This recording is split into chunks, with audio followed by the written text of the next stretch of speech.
ناظرین، اسلام آباد میں آئے ہوئے یا باہر سے لائے ہوئے 3 جو امپورٹڈ ججز ہیں، ان سے متعلق اسلام آباد ہائی کورٹ کے ججز نے ایک بڑا فیصلہ کیا ہے۔ چیف جسٹس یحییٰ آفریدی بھی اب ایک بڑی مشکل میں پھنس چکے ہیں۔ اس حوالے سے کچھ تہلکہ خیز انکشافات آپ کے سامنے رکھیں گے اور آپ کو یہ بتائیں گے کہ اسلام آباد میں بلوچستان اور کراچی سے جو لائے ہوئے ججز ہیں، ان سے متعلق جو وکلاء نے ایک ہڑتال کی تھی، اب اس کا کچھ آؤٹ کم آیا ہے۔ اور اس سے پہلے بھی ایک لیٹر اسلام آباد ہائی کورٹ کے ججز نے چیف جسٹس یحییٰ آفریدی کو لکھا تھا اور اس کا جواب بھی ہم نے آپ کو بتایا تھا، لیکن اس سے متعلق بھی ایک نئی ڈیولپمنٹ ہوئی ہے جو اس ویڈیو میں ہم آپ کے ساتھ شیئر کریں گے۔ آپ ہمارے چینل کو سبسکرائب کر لیں، بیل آئیکن کو بھی آپ نے لازمی پریس کرنا ہے اور کمنٹ باکس میں بھی آپ نے اپنی اوپینین لازمی لکھنی ہے۔ سب سے پہلے اگر ہم بات کریں وہ یہ ہے کہ جج جس ہائی کورٹ میں تعینات ہوتا ہے اسی ہائی کورٹ کے لیے وہ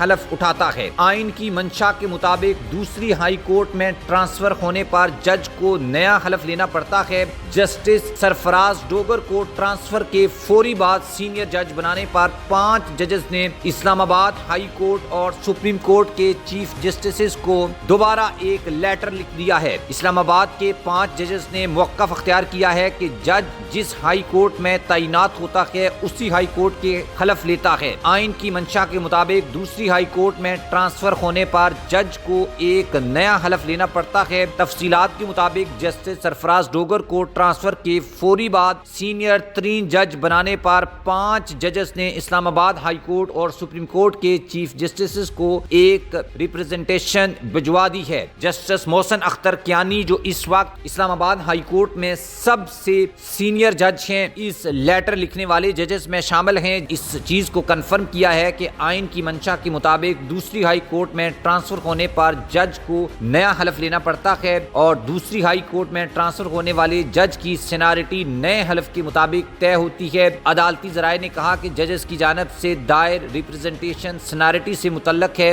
ججز کے تبادلے سے اس کا کوئی تعلق نہیں ہے۔ عدالتی ذرائع کے مطابق چیف جسٹس یحییٰ آفریدی سے جوڈیشل کمیشن کا اجلاس مؤخر کرنے کی بھی درخواست کی گئی ہے۔ کہا گیا ہے کہ سینیارٹی کا مسئلہ حل ہونے تک chief justice Yahya Afridi judicial commission of Pakistan کا اجلاس ملتوی کر دیں۔ دوستو، جب چیف جسٹس یحییٰ آفریدی جو ہیں ان کو اس سے پہلے بھی ایک لیٹر لکھا گیا تھا جس میں چیف جسٹس یحییٰ آفریدی نے یہ کہا تھا کہ یہ خوش آئند ہے کہ اسلام آباد وفاق کی علامت ہے، تو باقی جو صوبے ہیں وہاں سے بھی ججز اسلام آباد ہائی کورٹ میں آئے ہیں، لیکن اسلام آباد ہائی کورٹ میں آنے والے جو ججز ہیں وہ سینیارٹی کے حساب سے کہاں پر لائے کرتے ہیں، یہ ایک بڑا امپورٹنٹ سوال ہے۔ اگر نئے حلف نامے کے مطابق دیکھا جائے تو یہ بات کلیئرٹی کے ساتھ سامنے آتی ہے کہ نئے جو آنے والے ججز ہیں اگر وہ جونیئر جج ہوں گے تو پھر تو ان کو اسلام آباد ہائی کورٹ میں لانے کا مقصد نہیں ہے، کیونکہ اس سے پہلے میڈیا میں یہ خبریں گردش کر رہی تھیں کہ کہیں نہ کہیں یہ کوشش کی جا رہی ہے کہ اسلام آباد ہائی کورٹ میں باہر سے لائے ہوئے ججز جو ہیں ان کو